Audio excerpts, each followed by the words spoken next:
Alright guys, welcome back to episode 18 of the Highs and Lows series here on Call of Duty Modern Warfare 3. Before we jump into things, if you like what you see around here, make sure to leave a like, comment, and if you're new around here, make sure to hit that subscribe button as it helps out more than you can ever imagine.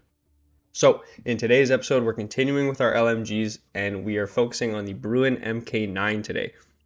I'm going to go over the perks real quick: Marksman Gloves, Stalker Boots, Ghost TV Camo, Trophy System, Frag, Stun, and then whatever secondary you want to use. A lot of it is pretty consistent and repetitive with what we've been using so far in the series. But into the nitty-gritty of the class here, the Bruin MK9, the main focus with this one, I'll talk a little bit more about it in the gameplay, but the main focus is controlling the recoil. This thing had a lot of kick to it, so that's the main focus.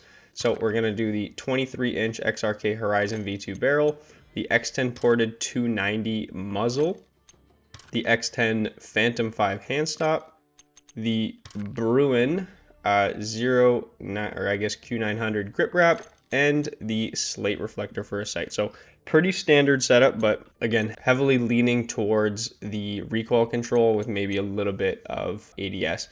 I think you'll see throughout the course of the episode, a lot of the clips I have no stock on, but I just towards the end, this gun was so frustrating to use that I just ended up needing to focus solely on the recoil control. So with that, we'll go ahead and we'll jump right into the gameplay. Starting things off today, hard point on terminal. So when it comes to the Bruin MK9, there's a couple things to point out with what I liked versus what I didn't like. First and foremost, one of the things that I did enjoy with this gun was the fast fire rate. I feel like up close, kind of medium range, you're able to kind of get a lot of shots off, which was really nice. But you know, that does kind of lead to a negative, which is kind of using the recoil. As we come into a nice little clip here, we get a nice little piece there. Absolutely rip this guy off a head glitch in the middle there. Think people are coming down the tunnel, so we stun check it, chuck a nade, get a double with a nade, and then we're able to get a third with the gun. So we got to celebrate the highs in this episode because there aren't that many. Another one, I guess, right there. We dodged a claymore like an absolute ninja. So, like I said, we'll take the wins where we can get them. So, as you guys enjoy more of the clips, I'll keep talking about the gun. So, another thing that I did enjoy with the gun is honestly pretty standard across all MGs, the mag size. So, just I'm getting real used to having 100 bullets in the clip. It really kind of makes it easier not having to worry about reloading, and you can just kind of unload on some people, and it honestly makes it a lot easier to not have to think about reloading, which is nice. We get a nice little 4-piece there. Should have been 5. And I guess one of the other things that I do really like about this, that I did really like about this gun that I didn't even really realize to begin with, was there was only 20 levels with this gun, which is a lot less than what I was expecting. So it didn't take as long to level up. I mean, in total, it took us, it only took us 11 games to complete the gun. Granted, I don't remember if I had a double XP token popped or not. I would think that I did. 11 games seems pretty quick, considering I didn't do that well with these guns, with this gun either. So, 11 games to go ahead and finish the gun. And honestly, I was just so bored using this. Using this gun, like the games were just so boring. A lot of the games were played in I think we're played in like a 10v10 mosh pit playlist, which was just so slow. Here you can see I was just so bored and I was trying to destroy a piece of enemy equipment and failing miserably at it, and that's just a perfect show of how the recoil is with this gun. And then again, trying to get penetration kills, there's nothing worse. We almost get one there, we run out of ammo. Just 2 seconds later, we try to get one, and we run out of ammo again when they're pretty much one shot. So, this gun was kind of frustrating to use. A couple other reasons as to why I think it was frustrating. The recoil was just disgusting. I know I kind of touched on it a little bit when we were looking at the attachments, but the recoil was just so predictable or unpredictable rather. And then what it kind of led to do was, you're just investing a lot of your attachments that you'd like to use elsewhere, but in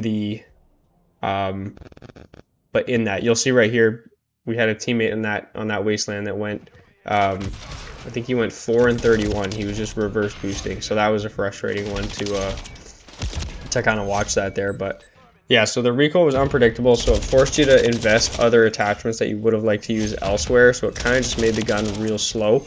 And it didn't feel like it was that strong of a gun, if I'm being completely honest with you.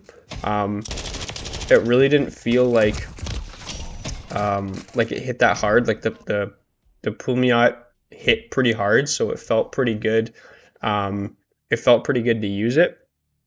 And here, I think we get a case of the classic COD timing. Was staring at this door for a little bit, decided to get up, help on hill, and then I get shot in the side. This is nice. And then here we have, in my opinion, the nicest clip of the episode. We have a nice 1-piece, 2-piece, and then spit on the third guy for a 3-piece. So in my opinion, that was a nice little 3-piece. We do end up actually getting another 3-piece here, which was actually kind of nice as well. We just jump up top, and then we are actually surprisingly actually able to get a kill at long range, which are very few and far between. Very few and far between with this gun. As you can see right there, classic display of how bad the recoil is at long range there. But we are able to get a nice little double piece at long range there. So we only got a couple more games here. This gun was absolutely miserable to use if you were trying to go up against someone who had a head glitch. So the second the guy had a head glitch, you're screwed. There's nothing you can really do. You just kind of gotta hope and pray. Whereas again with the Pumiot, you were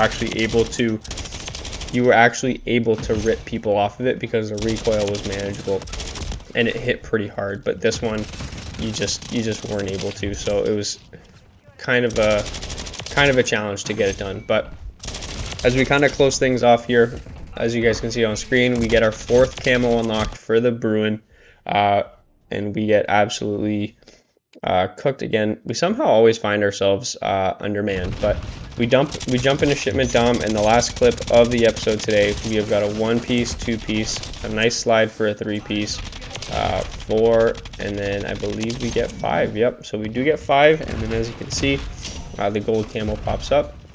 So that's what we end up getting, finishing 35 or 36 and 29. So there we go, guys. Nice and gold for you. 11 games to finish, not too bad. When it comes to the stats, just under 300 kills, just barely over a 1 KD. So like I said, it wasn't the easiest to use. 21.83% accuracy, 14.81% headshot accuracy.